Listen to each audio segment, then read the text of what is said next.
बिस्मिल्लाहिर्रहमानिर्रहीम। अस्सलामुअलैकुम। खुश रहें, आबाद रहें, जहाँ भी रहें, हैप्पी रहें और हेल्दी रहें। मैं हूँ सिद्रा और वेलकम करती हूँ आपको कुकिंग एंड माय लाइफ में। आज मैं आप लोगों से शेयर करूँगी ऐसी रेसिपी जिसे देखते ही मुंह में पानी आ जाएगा। आज मैं बनाऊँगी बूंदी चाट। घर में बनाएंगे, आप बाहर से लेना भूल जाएंगे। बाज़ार से लेने की ज़रूरत नहीं है, घर में बनाएं साफ़ सुथरे तरीके से। तो आज की वीडियो बहुत ही यूज़फुल होने वाली है। रेसिपी को आपने एंड तक देखना है। रेसिपी अच्छी लगे तो लाइक कर दें, बहुत ज़्यादा अच्छी लगे तो सब्सक्राइब भी कर दें और अपने रिश्तेदारों में और अपने जानने वालों में शेयर भी करें। तो चलें हम स्टार्ट कर लेते हैं। तो ये रेसिपी बहुत हेल्दी है, आपने एंड तक देखना है। चलें स्टार्ट करते हैं। कोकम्बर यानी कि खीरा डालेंगे और ये मैंने 2 अदद खीरे लिए हैं जिनको मैंने क्यूब्स में काट लिया है। उसके बाद हम डालेंगे टमाटर। एक बड़े साइज का मैंने टमाटर लिया था, इसको भी हम छोटा छोटा काट लेंगे और डाल देंगे, ठीक है।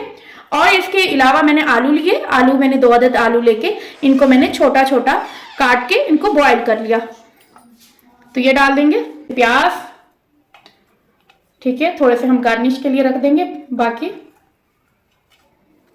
और थोड़ा सा पुदीना जाएगा इसमें और थोड़ा सा हम धनिया डाल देंगे, थोड़ा सा गार्निश के लिए रख देंगे, ठीक है। और इसमें डालेंगे हम दही जो कि मैं ½ kg ले रही हूँ, ठीक है। उसके बाद मैं डालूंगी इसमें ये हरी मिर्च का पेस्ट है, थोड़ा सा इसमें धनिया भी डाल दिया था और पुदीना भी हमने डाल दिया था। और 1 टेबल स्पून और ½ टेबल स्पून होगा। थोड़ा सा हम अभी डाल देंगे, बाकी हम देखेंगे अगर ज़रूरत हुई तो डाल देंगे, नहीं तो नहीं डालेंगे। इसको करेंगे मिक्स। चाट मसाला, ये शेफ होम मसाले का चाट मसाला मैं डाल रही हूँ, 2 टीस्पून के आसपास डालेंगे 1½ टीस्पून में डालूंगी, आप अपने टेस्ट के अकॉर्डिंग डाल दीजिएगा। अब हम इसको रखते हैं साइड पे और ये वाला बाउल ले लेते हैं। अब हम इसमें डाल देंगे बूंदियां। तो ये डालने के बाद हम डाल देंगे इसमें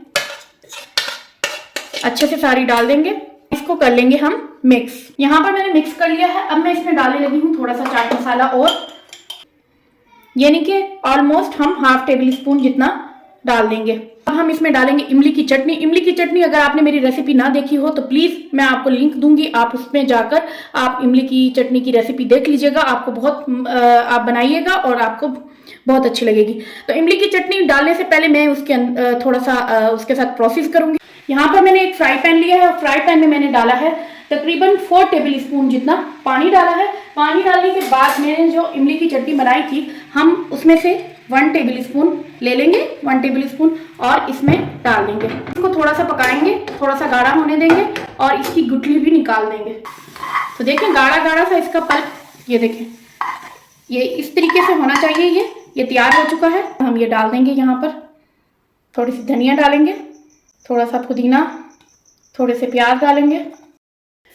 तो देखिए माशाल्लाह हम लोगों ने डेकोरेशन कर ली है। अब हम इसमें डालेंगे पापड़ी। पापड़ी तो हम डालना जो है वो ज़रूरी है, तो हम इसमें पापड़ी डालेंगे। और ये पापड़ी आप आसानी से बना सकते हैं। पापड़ी तो आपको पता है कि किससे बनती है, आप समोसों की पट्टियों से आप पापड़ी बना लें, बहुत ज़बरदस्त आपकी जो है पापड़ी बन के तैयार हो जाएगी। तो कैसी लगी आपको मेरी ये न्यू रेसिपी? अगर आपको अच्छी लगी हो तो प्लीज़ लाइक करें एंड कमेंट करें एंड सब्सक्राइब करें। बेल आइकन का बटन प्रेस करें ताकि मेरी हर वीडियो का नोटिफिकेशन आपको मिलता रहे। और मुझे दुआओं में भी याद रखें। मिलती हूँ आपको कल एक न्यू रेसिपी के साथ इंशाल्लाह। अल्लाह हाफिज़।